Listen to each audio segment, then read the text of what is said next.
success criteria is like, I will get a job in 3 months. So if you don't get a job in 3 months, then you are like depressed again, you get negative thoughts. So have that idea that depending on your level, like your skills, you are going to take time to get that job. If you have gaps, because when we are in job, we don't spend that much of time reskilling, upskilling ourselves. We basically do whatever the on-job training requires. So when you're again out in the job market, if you don't have the hot skills, it becomes difficult to get back into workforce. So start looking to fill up your gaps. Okay, so first is correct your mindset in terms of acceptance criteria or defining the success criteria. Then start filling out the gaps, and then keep putting your effort.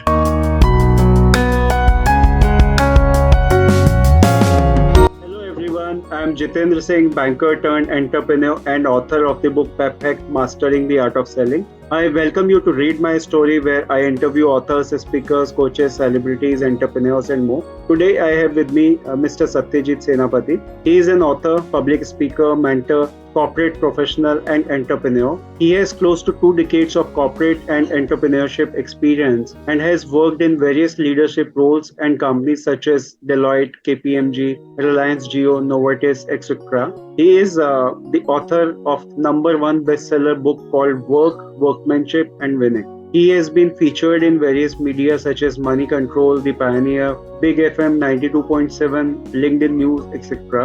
A TedX speaker and a sought-after public speaker. He has been invited at various corporate and institutions such as TCS, Nestle, IIM Lucknow, SIBM, Pune, Narsee Monjee, Mumbai, etc. An MBA from IIM Lucknow, Satyajit posts regularly on LinkedIn. His posts have garnered over 1 million of views. So today he will be discussing with us about his life journey. So let us hear from him. Welcome, Satyajit. The platform is open, and now over to you. Thank you.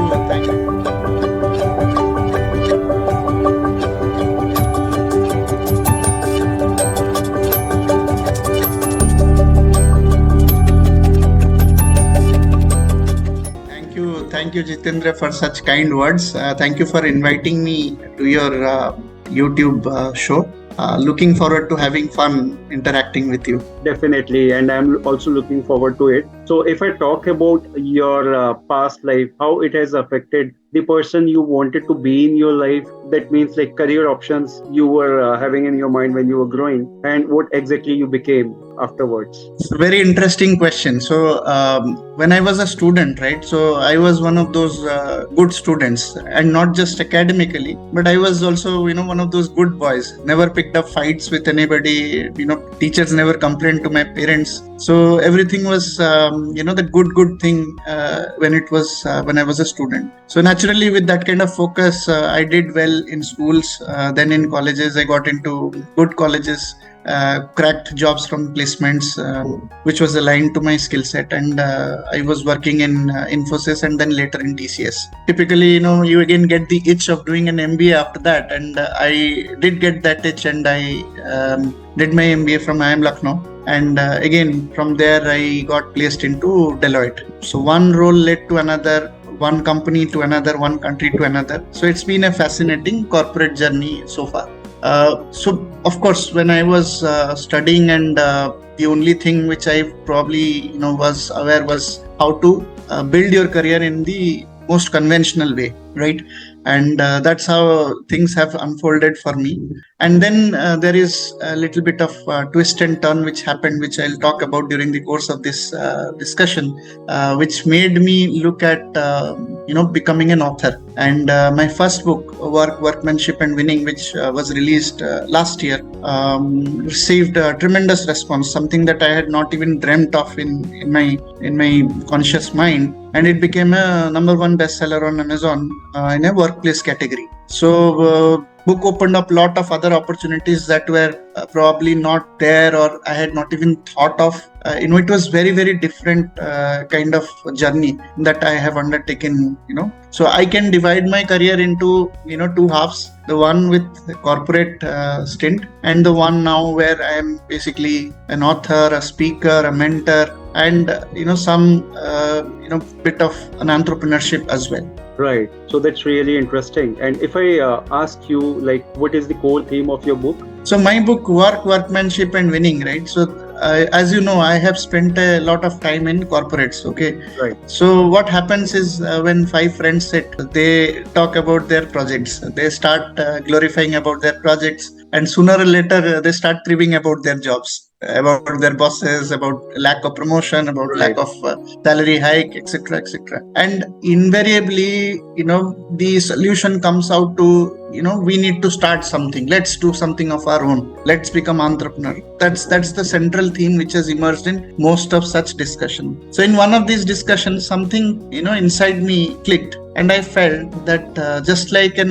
entrepreneur's journey, which is interesting, right? Is it possible to have an interesting and fulfilling and engaging journey when you are a corporate professional? This led me to look at the corporate life like a buddy and see how we can engage with our jobs in a way as we progress and as we mature, so that we derive maximum pleasure out of it, and also give back to the job in a way that it is fulfilling and engaging. So that's the central theme of the book. And the book, I have divided the book into 3 sections. So the first section focuses when you are just entering the job. So for the first 3-5 years, what you should do, how you should engage, what is it that you look at as outcome. Then the next phase is about master craftsmen, where you are basically like managers, middle level managers, things like that. And then the last phase, which is about leadership phase. What should you expect? What should you be doing? Things around that. The whole idea is that the corporate journey can be enriching, can be rewarding, and can be very fulfilling, and that it can be an alternative to an entrepreneur journey. That was the central idea. Right. If we incline everything at right pace, that will help. Yes. Great. So now moving on to the next one. If I talk about things you are passionate in your life, so what are those things? See, of course, I'm very passionate about, my work. That's number one. That's that's something that most of us are. Other than this passion, I also believe that there is a lot of value that I have acquired over a period of time, and I really want to share this value. So, which is why I do a lot of talks in colleges where I connect with young minds, and I want to basically make them understand the journey of a job life too, so that they have a more holistic, more pragmatic view of job life unfolding ahead of them, and they set the right expectations right from the very beginning. So that's something I'm very passionate about. Other than that, on a personal note, I also paint, and of course, as you know, I'm an author, so I'm currently writing my next book. So these are things which I'm very passionate about. I try to do them each and every single day, and that's how things have been. Right, and it is really important that you follow your passion throughout your life. That really helps, because we see that corporate life is not that easy. There are so many hardships. So if you follow your passion, that ease out your stress, your anxiety, and that makes you happy. Absolutely.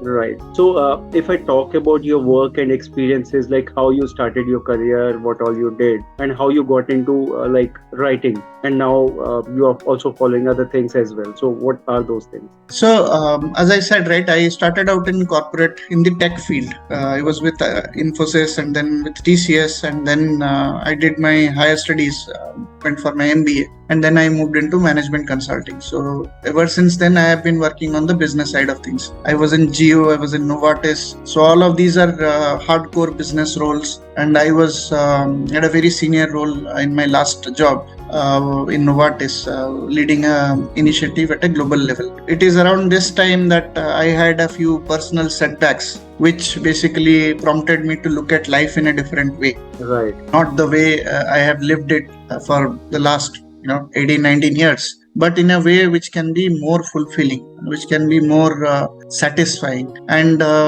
which is where I feel that when I started writing this book, that was the central theme, that if we work, we do not need to cry and work. We can still smile and be happy at work. The whole idea is to understand what works for you and what doesn't work for you, where you draw boundaries, where you can't draw boundaries, where you need to be flexible, where you don't need to be, where you need to put your foot down. So if you can understand these nuances, I think you will be able to do justice to your work life as well. Right. And that's really important because you need to draw lines. There are so many things which intrigue you and which create stress and anxiety also if you don't follow them on right way. So that can Right.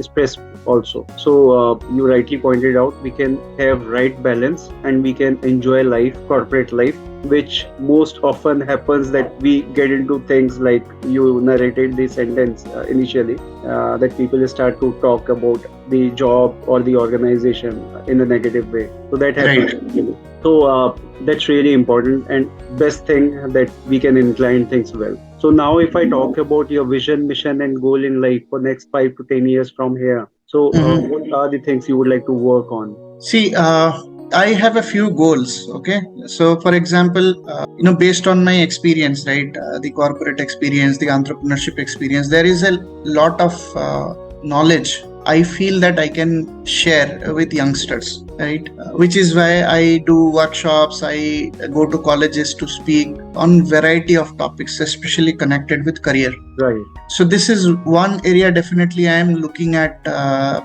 contributing more and more, reaching out to students and educating them about job life, about how things will unfold for them, setting the right expectations. Okay, so that's something I want to. For the working professionals, I also feel that there is, some element of higher expectation that we do from our jobs. Right. I want to provide the right sort of guidance. I have been through the journey, right, where I also had that kind of expectations from job. Sometimes it were met, most of the times it didn't met, resulting in a lot of disappointments, dissatisfaction, leading to change of companies, etc. So my objective or my aim, vision, whatever it is you may call, is not only restricted to students and working professionals. Basically, I'm trying to educate people to understand jobs in a much better way. How they can be more productive and at the same time have a work-life balance. How can they understand the priorities in life, at the same time work towards their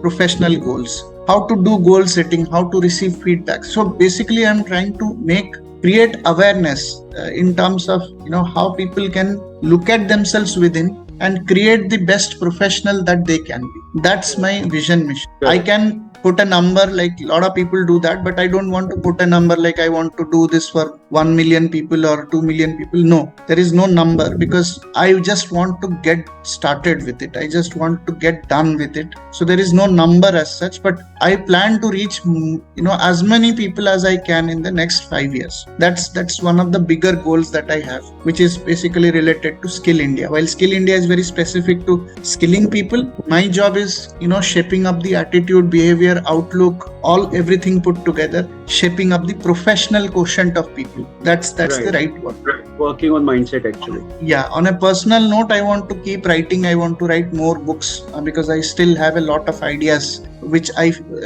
truly believe worth sharing and can be inspirational for people to look at, reflect and personalize in their own way. So I'm not preaching, but at the same time, my whole idea is to give ideas so that people can take it, customize it as per their needs and execute in their life. Right. That's really important. And also what I've noticed is the job description have certain roles and responsibilities specified. The expectation of management is something else, which is not in line with the JD. And also, if we see the expectation of management versus the expectation of the supervisor, that also varies. So it is really difficult for an employee to understand how to fulfill all these aspects. So sometimes it is kind of really messy. And what happens if they are not able to concentrate on their work? So you rightly pointed out there, understanding of the job role responsibility is really important.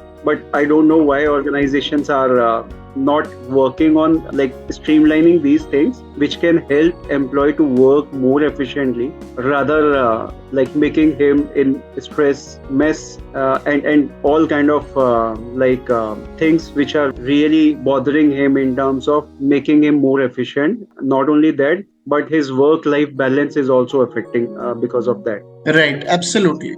A lot of things. So it also depends on the maturity of the organization. What is their level of customer centricity? How they understand, their employees. how they want to create value. So a lot of things are there, and it depends on the maturity of the organization. But at the end of the day, organization is about people. So if people can be coached, are willing to, the leaders especially are willing to adopt a newer thought process, then it will percolate down the organization, create the culture that gets the best out of people. That's really important. Creating a culture wherein everybody can share their thoughts, they can work collectively, so that will help. Yes. Right. So now if I talk about your personal and professional journey so far, so what are the most important life learnings you have learned from both of the journeys? So let me talk about, so as I said, right, so for a very long time, my life has been, straight out of the textbook, with everything, ticked off and, doing the way the world does it. But then something changed in 2021. I was on a visit back to my hometown, Bhubaneswar, and my mother, she got COVID and she passed away. This was a real shocker. And then I too was not doing too well. I had COVID, and even after I recovered from COVID, I had fungus, bacteria, virus. This cycle kind of continued for 6 months. So I was really, in a very bad shape when it came to health. And the third thing which also happened was my job was not going great because of a lot of factors. So which is where, I had to give up that job. And in about 18-19 years, this was the first time I was actually having a challenge in the job front, in the health front, and of course losing a loved one and trying to cope up with the loss. Right. So what I have learned in this is that setbacks can happen to anyone, right? And setbacks are so peculiar that when they happen in groups. So they happen again and again to the same person, and all at the same time to the same person. So that's what setbacks are. So one of the things I have learned is when you have a setback or when you have a difficult time, or you are faced with a challenge, not going through is not an option. Right. You have to go through it. So not going through is not an option,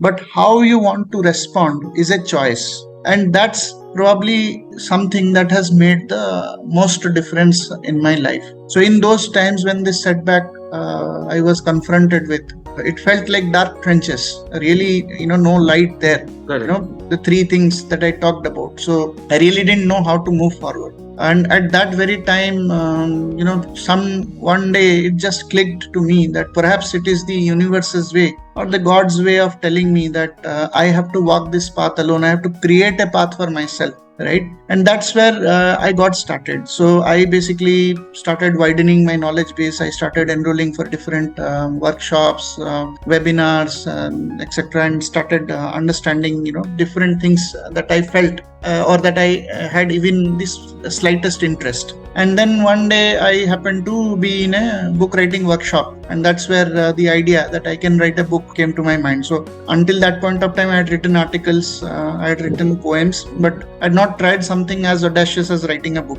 But this got me going, and I started writing the book. And this book, it also got a good response, and a lot of things opened for me. So the point I'm trying to make is the situation, the adversity, the difficulty may not be unique. I mean, people lose parents, people, do not get a job or lose job or give up job, whatever, the situation be, and people will face health issues. So what I faced is not very unique. Correct. But how we respond to these adversities creates our unique story. So that's something that I have learned, that in setbacks, you have to go through it. But it is a choice how you want to respond to it. It requires a lot of effort to be positive in those times. But hey, is there any other option other than, being positive? So that's Right. what I have learned a lot. Right. And you also mentioned about the setbacks you got in this COVID times, and due to which your career was affecting, your health was affecting, and also your personal inclination towards things, like your view. That was also not right because of so many things happening negatively. So how you took it as that point, and what were the main challenges you were facing there? See, I think what I want to talk about is, what did I do when I was confronted with these challenges. So one of the things, as I mentioned, right, so I took it as a God's signal that I have to find a way for myself. Right. One of the things which happens when you are in a difficult time is a lot of overthinking creeps in. So you just can't do anything. You'll just sit there and start thinking, you start thinking yourself as the victim. Negative And thoughts. that's when a lot of negative thoughts will enter your mind, and you will practically do nothing, thinking that, why me, why this tragedy has befallen on me, right? It could be one setback, it could be two setbacks, it could be multiple setbacks, doesn't matter. But this is the whole cycle in this way. Okay. What I did was, when I realized that I have to find a way for myself, I did two clear things. First, I started widening my knowledge, as I mentioned, right? When I enrolled into different things, I started learning things, whatever interested me. So I have been in handwriting analysis workshop, and I have been in digital marketing workshops. I have been in pranic healing workshops, and I have been in yoga workshops. So I have tried a lot of things. Okay, that's number one. Number two is, you have to keep doing something or the other. Okay, there will be hundreds of things you will try and you will fail, and but you have to keep trying. You have to keep doing something or the other. If you can't think of doing anything, just clean your room, clean your desk, do something. Just don't sit idle. Right. Because the minute you sit idle, wrong thoughts, negative thoughts will start creeping in. So this, I promised myself that I will not sit idle. In between, I tried a lot of things. I tried my hand at at a YouTube channel. So I was doing some career guidance and all in YouTube. Of course, it didn't work. I didn't put in that much of effort in terms of advertising, marketing, etc. Of course, it didn't work. Some of the videos are maybe having 3 views, just me, my wife, and my daughter. Okay, and no one else has viewed that video. But what I'm trying to tell you is, behind the number one best-selling author, there are 20 more failures that has happened that the world has not seen, or that the world has not recognized, right? So, for example, the YouTube thing I just mentioned. So that failed. That to me, that failed. But there was enough learning in it. I got exposed into the YouTube world. So it was a learning by itself. Similarly, I tried to practice sessions also. Absolutely. Similarly, I tried to do some workshops in colleges. Lot of colleges showed a lot of interest, and I did these workshops. But many colleges also didn't show any interest. Right. So rejections, failures, they're all part of life. But the whole point is, when you are down under a difficult situation, the whole idea is to keep going at it, keep coming back with something or the other. That's the central thing. And that's probably, the two things I mentioned, these are the two things which helped me get out of those dark trenches in some way, right? So, I won't say it's really, done something great here, but I think at least I have now understood that light and dark are part of life. Even in dark, you have to find a way to adjust to the darkness and live your life. Right. That's the central thing which I have understood. That's really important, because things are negative around us. If we get into that negative aspect of light, then everything would be negative. But it is our role and responsibility that we see the light and we follow that light. That will definitely bring in more light, more happiness, more positivity, more things to happen in our life. That will only happen when you see the positivity. So on to further. So you have followed so many things to get out of these setbacks. If you have to create a process, so if somebody is facing these challenges and they come out, how they can come out from these type of or different setbacks they may be having in their life. So how they can come out of these setbacks? What is the process they can follow? This is an excellent question. Okay, this by itself is qualifies for a webinar or maybe a course or something. So I'll try to answer in as less words as possible. See, the first and foremost thing is to get out of the negative thought process. Okay. And to be honest, why this negative thought process happens is because we have a certain acceptance criteria for success. We believe that we can be happy when only, these conditions are met. Right. So, for example, if somebody, let me take an example, then, it will be more clear. So, for example, somebody is laid off. This is a setback. This is a very big setback. Being laid off is very big setback. True. Lot of us connect our jobs, what we do to our identities. So when we don't have a job or when we don't have any work, it starts affecting our identity. So the first thing that we must understand is how can we break these stereotype definitions that bind us, right? So that's very important. So in case of job, first negative thing that we have to shed is what will people think. People will think that I was laid off because I was not performing at my job. So one has to let go this idea, right? So what typically happens is he or she who has been laid off, he will start hiding this fact that he has been laid off for 3-4 months. Then friends, relatives, everybody will ask, why are you still at home? Then he will say, I am working from home. All these things they will say. And then in this journey, all they are hoping is to get a new job. And if in 3-4 months a new job happens, it's good. Otherwise, it starts taking a toll on you. So the question is, how does victory look like? So if you ask me in terms of a process, so the process is, of course, to get rid of these stereotypes in terms of defining what is a success criteria. Success criteria is like, I will get a job in 3 months. So if you don't get a job in 3 months, then you are like depressed again, you get negative thoughts. So have that idea that depending on your level, like your skills, you are going to take time to get that job. If you have gaps, because when we are in job, we don't spend that much of time reskilling, upskilling ourselves. We basically do whatever the on-job training requires. So when you're again out in the job market, if you don't have the hot skills, it becomes difficult to, get back into workforce. So start looking to fill up your gaps. Okay. So first is correct your mindset in terms of acceptance criteria or defining the success criteria. Then start filling out the gaps. Right. And then keep putting your effort, keep working, keep going back, give interviews, doesn't matter, analyze, correct, get help. That's again very, very important. A lot of people are shy in getting help. Number one reason why people don't get help. Number two reason is people don't want to get paid help. If you can pay somebody to help you out with a resume, help you out with interview coaching, do that. I mean, you may never be, knowing the issue because you are right in the center of the problem. So taking help is very, very important. And finally, what is victory? So let's say you get a job. Now, how do you look at world? Are you going to look at somebody else who has been laid off as someone who has been laid off because of lack of performance? If you still persist with that view, then you have not changed. You have not had any personal transformation in it. Right. So if you look at the journey, it starts with changing the mindset to take care of your negative thoughts. Correct. Then preparing yourself. Most important thing. Yeah. Second step is to prepare yourself to fill up the gaps, wherever you want to be, whatever your desired state is, what is the gap? Third step is to put effort, as much effort as possible without really, thinking about reward. A lot of people give up because, they feel that, okay, I put in enough effort, I'm not getting any reward, let me give up.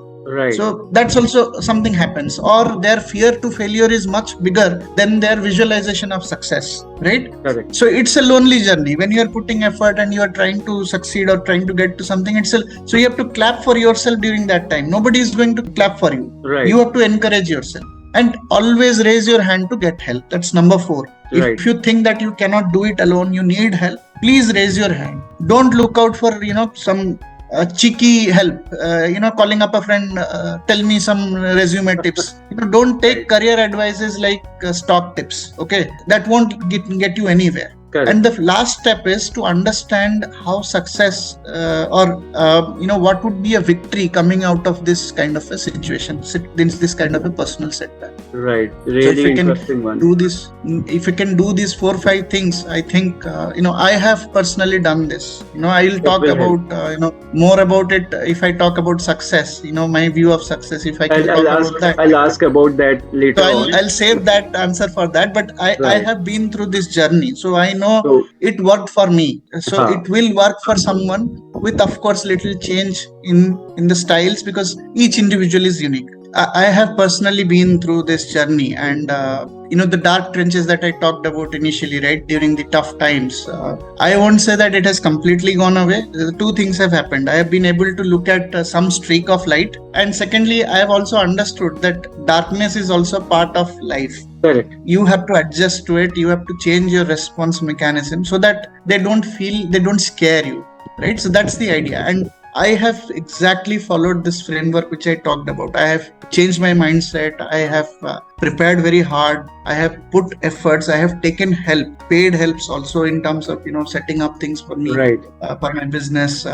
Things that I could outsource, I have outsourced. And then, of course, the whole idea is to understand, when you emerge victorious, how you look at other people who are going through the same journey. Right. If you look at them the way you used to look at them before, then, my friend, you have not changed. The setback has not really transformed you into anything else. Right. So, for example, if you are laid off and then you get a job, and then you look back at people who are laid off with the same lens, thinking that they were laid off because of lack of performance, then you have not changed. Because nowadays layoffs can happen for a variety of reasons. It could Correct. be because the company had overhired, company had bad financial practices, company wants to downsize, company wraps up operations in India. There could be a lot of reasons, and performance is probably the last reason why somebody gets out. But unfortunately, in a social setup, it's the first reason people think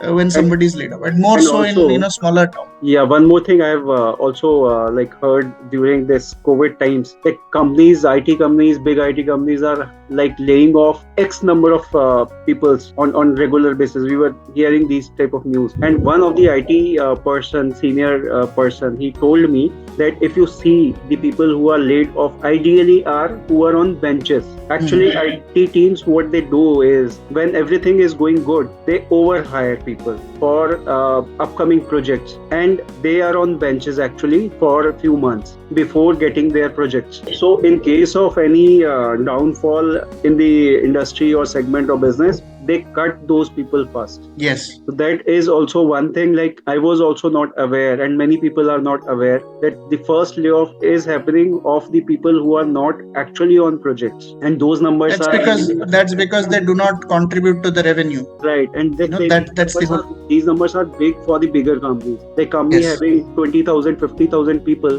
they would be having 5 to 10% people as upcoming project as on bench. Right, absolutely. So that's really an interesting thing you have shared, and the process which you have highlighted here was really important for in any perspective. In a way, both are important. Positivity and negativity, light and switching off light, both are important. Because when there is a bit of yin and yang, and there is a bit of yang and yin. Right, because you can't sleep switching on light, because that would be kind of uneasy. So if you want to have a perfect sleep, you have to switch off lights. So both ways, both the things are important. So now moving on to the next one, coming back to you. If I talk about you, are you an introvert or an extrovert kind of a person while meeting people or facing larger audiences? And what do you think plus or minus of the same is? See, I really don't think in terms of an introvert or an extrovert, to be honest. Okay, so I'll give you an example. So let's say when I'm going out and speaking in a public forum, I like speaking. Okay, and I like connecting with people. So that's what makes me a little extrovert in many sense. Okay, Right. but at the same time, I don't like having unnecessary standoffs or unnecessary confrontation. When specifically people do not look at logic, but they are talking just to prove their point. So I kind of withdraw myself pretty soon. I don't engage in those kinds of things that much. So that's what also makes me a bit of introvert. So I think most of us are like that. Most of us are extrovert as well as introvert. But yes, there is a dominant trait. So for me, I would say that I am extrovert in a sense that I like connecting with people on my own. I don't have to be pushed to connect with people. Right. Of course, there are advantages of both. Extrovert people are easy. Find it easy to connect with people. Right. Okay. And introvert people have to be pushed, or they have to push themselves to connect with people. And today's day and age, networking is very critical. Which is why getting started is extremely important. But yes, whether it is introvert or it is extrovert, if you don't bring value, then it is of no use. Correct. And extrovert guy coming and let's say talking to you, only fluff, no substance. It doesn't help, even if he's extrovert. Like user And an chatter introvert does not guy, make any sense. yeah, and an introvert guy may be selling gold, but if he is not advertising or if he is not publicizing it, then who will he sell it to? So you have to first build your value, and then of course look at how you want to reach out to people. Right. So luckily, the awareness levels are more now. People have understood networking. People have understood collaboration. It is no more competition. It is collaboration. Collaboration, which is the key in the new age workplace. It is not about Satyajit proving a Jitendra that Satyajit is better than Jitendra. It is about both of them collaborating and trying to get to a common goal. Correct. That's the significant shift which has happened, which will continuously keep blurring the difference between an introvert and extrovert. It will more be around the value that they want to bring to the table. Correct. That is really important, because the value which you are creating, that is the sense that will make the sense. Yes. Right. So if I talk about the kind of support you got in your journey, who were the people supported you the most? Okay, this again is very interesting question. So I'll tell you what. So when you are going through a difficult phase in your life, okay, you will always tend to feel that there will be some magical hand which will come and take you out of the, Right. out of the mud thing Right. that you are stuck in, right? But it will not happen. You will reach out to different people, friends, relatives, etc. You will not get any help. It is not because they don't want to help. It is because the situation is not in your favor, which is where even if they want to help you, they will not be able to help. Right. Okay. So the first and foremost thing is, don't keep any grudges in your difficult time. If somebody is not been able to help you, just let go, because if one will not help, someone else will help. If known will not help, some unknown will help. And that is exactly what has happened in my life also. I got various opportunities, it came along on its own. Sometimes I have tried and I have not got the help, but sometimes it has happened on its own. A lot of my speaking engagements have come on my own. Some of them I have tried to connect through my friends, who are in different companies. But what I'm trying to say is there will be people who will help you, and there will be people who will not be able to help you. Correct. So don't keep grudges. That's the first thing that one must learn. Generally, we become bitter. Right. When and we don't get help, we become bitter. And this does not mean they don't want to help you actually. Probably Absolutely. they are not in a position they can't help. That would be the reason. Absolutely. So I'll tell you again my example, right? So I was in one of these companies, okay, and one of my friend, he sent his resume, okay, and while I shared it with the HR, but I had no role in it because I was myself, making my way out of the organization. Right. And it was at a critical juncture, so that I was not even able to tell my friend that I was making a move from the organization. So I'm not sure if my friend thinks that I didn't help, but it's not about that. It's about, when something comes to me, I will give my 100%. If it has to work, it will work. Right. So if I were like this, then when I needed help, my friends must have been also like this. Even if they wanted to help, they might not be in a position to help. Right. So no grudges, move on. Some people will help, some people will not help, some unknown strangers will help you, and you will get there wherever you are destined to. True. So a lot of people have helped. It's not that they have not. They have, a lot of people have witnessed my journey. Whatever I have gone through in the last 2 years, a lot of people have witnessed, people who knew me from my corporate days, and the way, my journey has happened in this time. A lot of people have been very supportive. True. Great. So now if I talk about how you get your motivation and inspiration from, what are the ways? Motivation, a lot of people talk about role models. So that's one area where you can get some motivation. Okay.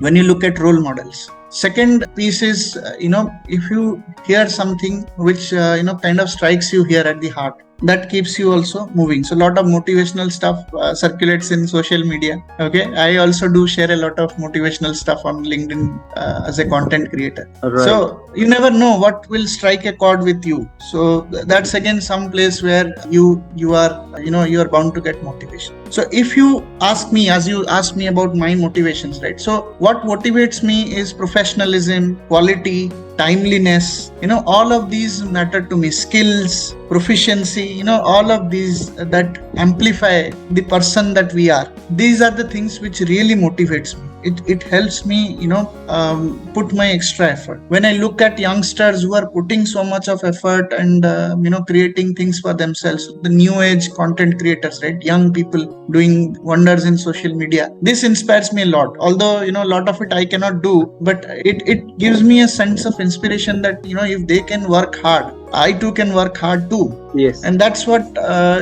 keeps me inspired. So motivation, inspiration, in short, has to come from within. The external inputs are looking at or hearing somebody speak, or some listening to someone's journey. That itself can be very motivating and can be very inspiring. Right. So a lot of external inputs will come, but it is from within that you have to generate the motivation. You have to understand what are the values you resonate with.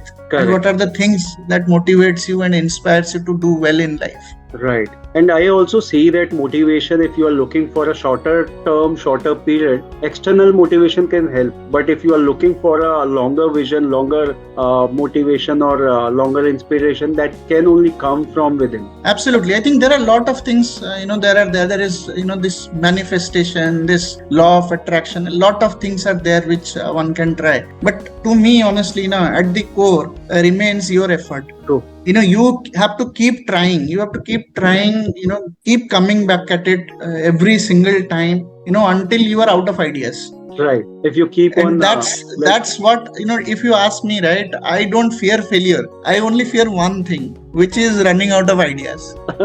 If tomorrow I find myself that I don't have anything to think about or execute or do or try, then that scares me. The failure or success of a initiative doesn't. I'm being very honest with you. I'm not scared. YouTube, it doesn't work. It didn't work, but I tried. But if YouTube didn't work, then I should have an idea of trying it in LinkedIn, or I should have an idea of trying it in Instagram, or I should have an idea of writing newspaper articles or speaking at a public forum. I have to keep trying. If I run out of those ideas, that's the day I scare the most. True. Like, it is not necessarily everything would work for everyone. Yeah. So possibly you have better writing skills. Might possibly writing an article would be better thing for you. Absolutely. See, you have to keep trying 100 things, out of which maybe 99 will fail. But the beauty is you have to succeed in only one. You don't have to succeed in 100. Right. We have so many examples of these type of journeys. Like KFC is one, McDonald's is there. So many things. Absolutely. And there are a lot of things that people define. So I can talk about in success, actually, when we talk about success. Now, next question is about success only. Like, what is your take on success? What do you feel success is to you? Yeah. So I've been probably waiting for this question. So see, I mentioned at the start of the interview that my book has been, straight out of the textbook. Right. Every checkbox ticked and everything corrected until, that drastic turn in my life came. So prior to that milestone, my view of success was extremely rigid. Okay, I considered success only when the world applauded, only when people look up to you, only when it is one of those world-defined templates. Becoming a cricketer, becoming a celebrity, becoming an IAS officer, engineer, whatever you want to call, getting into IITs, getting into IIMs. These are the so-called world definition of success. And I too endorsed and believed in that idea of success. Okay, but when I went through my personal transformation journey, I understood that success is very personal. Okay, and I have started to understand and implement an inclusive view of success, where somebody achieving a world success, I salute. But at the same time, somebody who has given up these world successes and trying to do something where he finds more interest without the fear of missing out, not necessarily entrepreneur, okay? Not necessarily an entrepreneur, because entrepreneur is also a world success. Right. Okay. Still, for example, somebody happy with doing, a small job, but spending time with family. If he thinks it's success, I salute him also. So for me, success has become inclusive. It is not absolute anymore. Right. The second lesson I learned about success, and I try to follow, which I just mentioned, right? So I'm not really bothered about the outcome. I'm more bothered about, number one, the closure. I should get a closure. Whether it is a success or failure, I should get a closure. Whether it is a yes or no, I should get a closure. So I am bothered about the closure, and I am worried about running out of ideas. So outcome is not important to me. So when I started writing in LinkedIn, some of my posts got 30, 40 likes maximum, and maybe 1,000 impressions at most. But I have been consistently showing up on LinkedIn every day, and last 2-3 months some of my posts have done million plus views, 2 million views, 3 million views, 14,000 likes, 15,000 likes, like that. So am I going to be on cloud 9 about that? No, because for every 2 million view post, there is a 2,000 view post also. So that should keep me grounded. That should keep me inclusive. So outcome is not important. The idea that I am showing up on LinkedIn each day and writing, that to me is success. Process, right? actually. So inclusive success is what I really believe in. And I really believe that success is personal, and please leave people to their own. And third, as you pointed out in your discussion about KFC and J.K. Rowling and all other people, there is no timeline to a success that you have to achieve success by 29 years or by 50 years or 30 years, like that. Right. KFC Colonel, he started KFC at the age of 65, and look at where KFC brand is. Right. J.K. Rowling, the author of Harry Potter, she was struggling. She couldn't find a publisher. Correct. And then her first book did well, at the age of 43 or something, and she's now, she's like a phenomenon now. Richest author. Absolutely. So the point is, who defines these timelines? Only world. Yes. You have to understand that there is nothing called late to success. Each one of us will take time to ripe. A bamboo shoots takes years to show up, and then when they show up, they are like tall trees. But grasses, they show up in 3 days or 4 days. So each of them take their own time to fructify. Each of them take their own time to ripe. Why are we force fitting a model? Correct. So this is how my view of success has changed, and really, for me, it is about the value, and it's not about what is uploaded and what is not uploaded. True. I also believe that the process is more important. The journey is more important, because you enjoy during the journey, not reaching out onto the destination. Because once you reached out onto the destination, that lasts for a moment or maybe a few minutes, few hours, that you enjoy that beauty. But when you were moving towards that destination, the kind of excitement, enthusiasm, the motivation, that is the perfect success, moving towards that direction. Right. So now we are on the last one. Any message or advice you would like to share with our viewers and listeners? Yes, I think there are two things. One is on the professional side. Okay. See, please understand that a frustrated employee doesn't necessarily mean a great entrepreneur. Okay. Right. So don't be influenced by bashing your 9 to 6 jobs. Okay. You can still find a lot of comfort, lot of engagement, lot of fulfillment in a job. But yes, if you have an idea that you feel in your gut, that you feel that can bring value to customers, give it a shot, because you only live a life once. So you should not have any regret. Of course, I'm not talking about constraints here. So look at your situation and do not be unhappy about what you cannot do. Try to understand how you can be happy with what you have. I think that's one message I want to give for the professional piece. Right. The second is on a personal piece. As I mentioned, there will be many events in one's life when one will be confronted to facing a difficult time. Right. So if you have that time ahead of you, kindly respond. Do not react and do not get bogged down. I have shared a small little process that helped me to get over my difficult time. And I truly believe that if you can, if even one person can implement this and be benefited, my purpose of passing this message will be fulfilled. Right. So that's the two things I want to say. And both are really important for everyone's life, because if you are on a journey wherein you are not finding peace with your jobs, and due to that you are taking a chance to get into an entrepreneurial journey, not necessarily you would succeed. You need to have a right idea which can really impact positivity, or maybe it can impact lives. Then only that will help you to get into that journey. So that's really important and useful though, because these days every person in mid-career is suffering from the midlife crisis, and they are thinking of moving on to an entrepreneurial journey. So that is there. And also about personal life, you have rightly pointed out. So you need not to be serious about things around. The only thing important is how you take them in a positive way and how you move ahead. And hard work is really a thing which pays off well. So consistency you need to follow. Right. So, Absolutely. really a wonderful discussion we had today, and I am really thankful to you for your time and energy. And it was really amazing to hear you, your thoughts, your journey, how you started your career, what all you did so far, and how like setbacks came in your life, and how you like work out in a processed way to come out from that setbacks and started your journey, new journey, I would say, entirely a new one, entrepreneurial journey, authorship, and also like helping and supporting people by training them, consulting them. That is really a wonderful thing, like throughout the journey. And I really enjoyed the conversation and looking forward to hear more from you again soon. Maybe since you are working on your second book, probably once that is out, we can connect again and we will talk more on that book.